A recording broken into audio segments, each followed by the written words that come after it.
Hi అండి, welcome to hi అమ్మ vlogs. ఎవరైనా మన ఛానల్ కొత్తగా చూస్తున్నట్టయితే ప్లీజ్ సబ్స్క్రైబ్ చేసుకోండి అండ్ అలానే పక్కనున్న బెల్ ఐకాన్ని క్లిక్ చేయండి.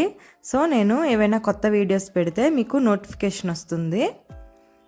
ఈరోజు రెసిపీ వచ్చేసి చికెన్ కర్రీ అండి. ఫుల్ గ్రేవీతో చికెన్ కర్రీ ఎలా చేయాలో ఈరోజు ఈ వీడియోలో చూపించబోతున్నాను.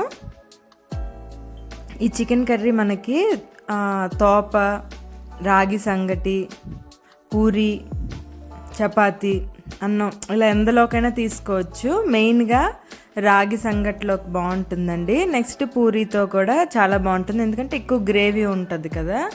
సో మరింత ఆలస్యం ప్రాసెస్ స్టార్ట్ చేసేద్దామా. ఫస్ట్ అయితే నేను ఇక్కడ ఒక ప్యాన్ పెట్టుకొని కొంచెం ఆయిల్ వేసుకున్నాను. ఆయిల్ కొంచెం హీట్ అయ్యాక ఒక 4 ఆనియన్స్ కట్ చేసుకున్నానండి. ఆనియన్స్ వేసుకొని బాగా ఫ్రై అవనిద్దాం.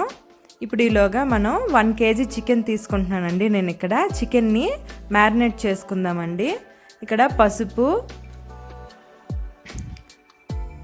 ఉప్పు, కారం, చికెన్ మసాలా కొంచెం, నెక్స్ట్ కొంచెం ధనియాల పొడి వేసుకొని బాగా ముక్కలకి పట్టేలా కలుపుకోండి. కొంచెం నిమ్మరసం కూడా యాడ్ చేసుకోండి. పుల్లగా కొంచెం బాగుంటుంది, చికెన్ టెండర్గా ఉంటుంది. సో ఇవన్నీ ముక్కకి బాగా పట్టేలా, ఈ మసాలా అంతా బాగా పట్టేలా మంచిగా కలుపుకొని ఒక 10 మినిట్స్ పక్కకు పెట్టేయండి. చూసారు, ఇప్పుడు నేను చూపించిన విధంగా మంచిగా కలుపుకొని ఒక 10 మినిట్స్ మ్యారినేట్ చేసుకోండి. ఈలోపు మనకి ఉల్లిపాయలు మగ్గిపోతాయి కదా. ఈ మగ్గిన ఉల్లిపాయల్లోని ఇప్పుడు మనం ఈ చికెన్ మనం మసాలాలన్నీ వేసి బాగా దానికి పట్టించాం కదా, డైరెక్ట్గా ఉల్లిపాయల్లోని వేసేయడమే. చూసారా, ఇప్పుడు ఉల్లిపాయలు మగ్గాయి కదా. మగ్గాక ఎక్కువ టమాటాలు వేయకూడదండి, బాగోదు. ఒక్క టమాటో వేసుకొని అది కూడా బాగా మగ్గాక అల్లం వెల్లుల్లి పేస్ట్ వేసుకొని అన్నీ బాగా వేగాకే అల్లం వెల్లుల్లి పేస్ట్ వేయండి, లేకపోతే మాడిపోతాయి. అల్లం వెల్లుల్లి పేస్ట్ వేసుకొని కొంచెం ఫ్రై అవనిద్దాం. ఫ్రై అయ్యాక ముందుగా మనం మ్యారినేట్ చేసుకున్న చికెన్ని అందులో వేసేసి మూత పెట్టి ఉడకనిద్దాం. మూత పెట్టి అలా ఉడకనిస్తే చికెన్ చాలా సాఫ్ట్గా జ్యూసీగా వస్తుందండి. ముక్క కూడా చెదరదు మనకి.